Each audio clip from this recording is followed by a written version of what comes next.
Nothing escalates dating anxiety quite like uncertainty.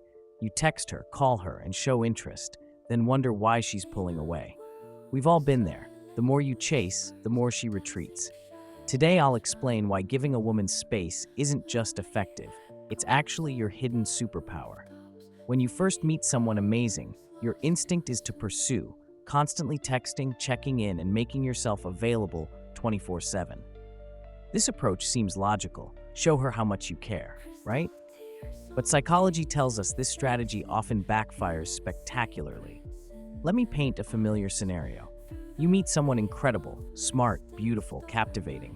You feel that rare connection and think, I can't let this one slip away.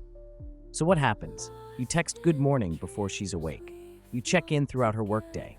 You respond to her messages within seconds.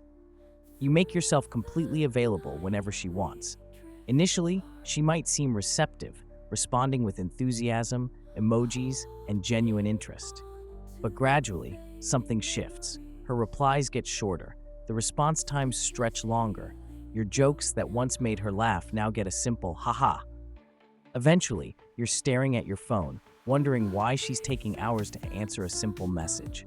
The problem isn't that you care. The problem is that you're demonstrating low value through excessive availability. When you make someone your entire world before a relationship has even developed, you communicate something troubling. I have nothing else going on in my life that compares to you. Think about this from an evolutionary psychology perspective. Humans are wired to value what's scarce and take for granted what's abundant. It's why we treasure rare gems but barely notice the air we breathe, despite air being more essential to survival. When your attention, time, and validation are constantly available, they become less valuable by default. This isn't manipulation, it's human nature. We chase what moves away and take for granted what stays put. The moment you become too predictable, too available, too eager, you remove all challenge and mystery from the equation. Robert Cialdini, in his landmark book Influence, calls this the scarcity principle. We value what we fear we might lose. When something seems limitless and guaranteed, we attribute less value to it. Your attention works the same way. Creating distance isn't about playing games or being inauthentic. It's about reclaiming your self-respect and natural attractiveness. When you give a woman space, several powerful psychological principles activate simultaneously. First, there's the Zeigarnik effect. Our brains remember incomplete tasks better than completed ones. When communication isn't constant, her mind naturally wonders about you during the gaps. Those moments of wondering create stronger mental engagement than if you were in constant contact. Second, distance creates what psychologists call intermittent reinforcement, the most powerful behavioral conditioning pattern known. When rewards, in this case your attention, come unpredictably rather than constantly, they generate stronger responses and become more addictive. It's the same mechanism that makes gambling so compelling. Third, space allows for desire to build. Anticipation is a powerful force in attraction. The time between interactions creates room for her to miss you, think about you, and look forward to connecting again. Without that space, there's no opportunity for anticipation to develop. But there's something even more fundamental happening. When you give someone space, you demonstrate high value. You show that your life is full, purposeful, and complete, regardless of whether this particular relationship works out. That confidence and self-sufficiency are inherently attractive qualities. Now let's be clear about what giving space actually means, because many men get this wrong. It's not about ignoring her texts, being emotionally unavailable, or playing mind games. Those tactics might create short-term interest, but will ultimately sabotage any chance of a healthy connection. Giving space means having a fulfilling life that doesn't screech to a halt when you meet someone attractive. It means responding to messages when it's convenient for you, not dropping everything the moment your phone buzzes. It means continuing to pursue your goals, maintain your friendships, and develop yourself regardless of your relationship status. Here's how to implement this approach effectively. First, focus on your purpose. The most attractive thing about a man isn't his looks or wealth, it's his sense of direction and purpose. When you're driven by something bigger than seeking validation from women, that passion becomes magnetic. Double down on your career goals, creative pursuits, or personal development. A man on his path is inherently attractive. Second, establish healthy communication patterns from the beginning. If you start by responding instantly to every message, you create an expectation that's hard to change later.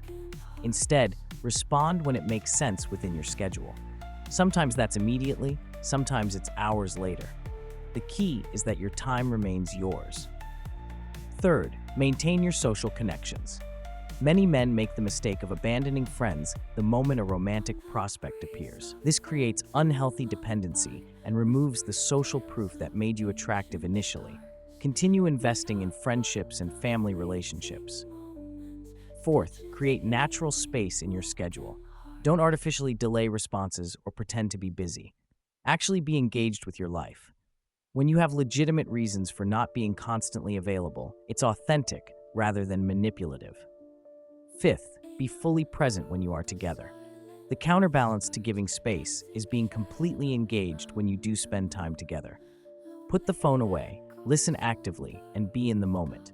This contrast between absence and presence creates a powerful dynamic. Now, let's address some common mistakes men make when trying to implement this approach. The biggest error is overcorrection. If you've been super available and suddenly go cold, it seems calculated and game-playing. Gradual adjustments feel more natural and authentic. Another mistake is using distance as punishment. If you withdraw attention because she didn't respond the way you wanted, that's manipulation, not healthy boundary setting. Distance should come from self-respect, not retaliation. Some men also make the mistake of confusing distance with disinterest. You can create space while still showing clear interest when you do interact. Compliment her, ask thoughtful questions, and express genuine appreciation. Just don't make your entire life revolve around her responses. Finally, many men fail to adjust their approach based on relationship stages. The early dating phase requires more mystery and space than an established relationship. As connections deepen, the nature of space changes. It becomes less about attraction dynamics and more about healthy interdependence. Let me share a client story that illustrates this principle perfectly. Michael had been pursuing a woman for weeks, constant texts, always available, planning his schedule around her availability. The more he chased, the more she pulled back. We worked on recalibrating his approach. He started focusing on his neglected business venture, rejoined his basketball league, and stopped checking his phone constantly. He didn't ignore her messages, but responded when it naturally fit his schedule. Within 2 weeks, she was initiating more contact, asking about his suddenly busy life, and showing more interest than she had in the previous month combined. This wasn't manipulation. It was Michael reclaiming his self-respect and natural attractiveness. The space he created allowed her to wonder about him, miss him, and see him as someone with a complete life, rather than someone waiting by the phone. The most powerful aspect of this approach is how it transforms you. When you stop making someone else the center of your universe, you reclaim your power. You remember who you were before this attraction began. You become more confident, more fulfilled, and paradoxically, more attractive. Remember that attraction isn't logical, it's emotional and often counterintuitive. The behaviors that seem like they should increase attraction, constant attention, immediate availability, prioritizing her above all else, often diminish it instead. Meanwhile, the behaviors that seem risky, maintaining boundaries, focusing on your purpose, giving her space to miss you, actually strengthen attraction. This doesn't mean becoming emotionally unavailable or treating dating like a game. It means valuing yourself enough to maintain your identity, interests, and boundaries, even when attraction is strong. It means understanding that a healthy relationship requires two whole people coming together by choice, not one person desperately trying to keep another's attention. Giving her space isn't just about making her want you more, though that often happens. It's about creating the conditions for genuine attraction to develop naturally. It's about being secure enough in yourself to know that the right person will appreciate your life and want to be part of it, not demand that you abandon everything else to prove your interest. So reclaim your time, your purpose, and your power. Stop checking your phone every 5 minutes. Stop rearranging your schedule at the first hint she might be free. Stop thinking that constant availability demonstrates value, when in reality, it often communicates the opposite. The man who can give a woman space without fear or anxiety demonstrates true confidence. He shows that while he values her, his sense of self doesn't depend on her validation.